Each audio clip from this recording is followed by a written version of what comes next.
Introducing the all-new BYD Sea Lion 7, the luxury electric SUV that's changing the game. Book your free test drive today at the BYD showroom in Sheffield. Dr. Steelhammer, Vladimir Klitschko, and Dr. Iron Fist, Vitaly Klitschko, Shannon the Cannon Brigg, and Butterbean, Cruiserweight King Jai Opetaia. Boxing King Media powered by BYD with the Ring Magazine 2024 Trainer of the Year, Mr. Don Charles. It was 24, wasn't it? Yeah, I believe, and I aim to make it 2025 also. How proud does it make you feel when I say that? Because that is like the stamp on the work you've done. It's all right people saying it, but that gives you a stamp. I mean, listen, I'm very much appreciate it. Obviously, I've been at it for a while, and it's nice to be recognized by the industry.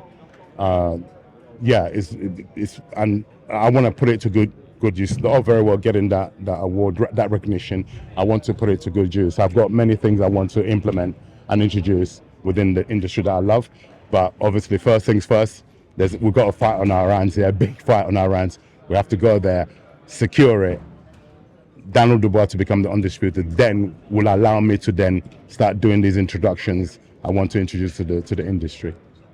Fair play, Don. And then let's talk about the weight, because the biggest thing I've noticed the difference will be going into this fight, as well as you being in his corner, is the weight difference. I think it's 20 pounds more Dan weighs now.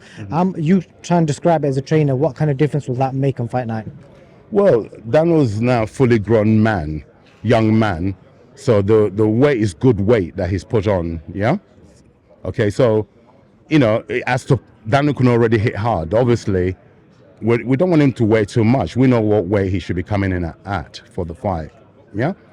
And the weight he has, being very athletic, it's only going to add to his punching power, which he already has in abundance. Indeed it does. And then, you know, you said a lot of stuff there today, and I know when you say stuff you mean it, you don't really care. I wouldn't say otherwise. Yeah, and the statement you made about him, you feel like he's cheated, he's gone against his faith. Obviously, from what I know of Alexander, I think that definitely bugged him, that question. I think you could see his reaction. He held his emotions together, but I think that bugged him. Is your intention to get him angry, or are you literally speaking from the heart? No, I'm speaking from the heart, brother. I've been saying this since the fight happened in Poland. I've been saying it's not something I've just said today. He must have seen it on the internet. I've been very vocal about that particular, because it's a fact. It's a fact. I'm not saying something I've fetched out of the thin air. It's there. It's well documented. It's there on YouTube. Watch it. Make your own decision, people. There was a bit where I think you asked him, what God do you worship? And he said Jesus. I think you thought he said jealous, but he was saying Jesus. And then, then he said Isa. I thought he said I was jealous. I'm sure he said that I'm jealous of him. Jesus. He said Jesus. My apologies. I thought I heard jealous. I said jealous of what? Yeah, he went a bit nuts after that. So obviously, are you... Because he also replied to that and he said, well, whatever happened, I ended the fight with a jab, and that's all I need for the rematch as well. What do you say to that? Because there's a lot of people obviously who talk about that and say, well, why did the fight end the way it did? I know you've told me before there's something that you're going to talk about way down the line. Yeah, I'm not here to. I know what happened. After that, we should have still gone and concluded the fight in our favor. Yet granted, we should have, after he was allowed 5 minutes to recover, we should have still gone and be victorious. But God's plan, as human beings, we wanted it that night.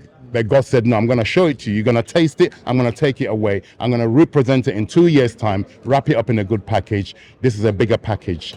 And we're ready. Daniel's ready. The team's ready to seize this opportunity, seize the moment and the opportunity. We're going to grab it on the 19th of July, right here in Wembley, and make history. You could be left in a really odd position if Daniel wins. There's a potential that he's got to fight Derek Chisora, a guy that you share so much history with. Would you love to be in that position? Yeah. So basically, that question I've been asked before. I'm not a promoter. I'm not a manager. So therefore, we would love to be presented with that opportunity in the sense that means we would have been victorious, okay, on the 19th. Then when we come to that, then I'm sure Frank Warren, that's his department, he will sort whatever happens. But all I can tell people is that if I'm presented with that, my fighter, someone to challenge us, I'm a professional, I will always train my fighter to fight whomever. Okay, last question for you. Eubank Ben, did you watch it? Did the right man win? Boxing won. Nice, simple. One answer. Don, thank you as always. Thank you very much. Top man.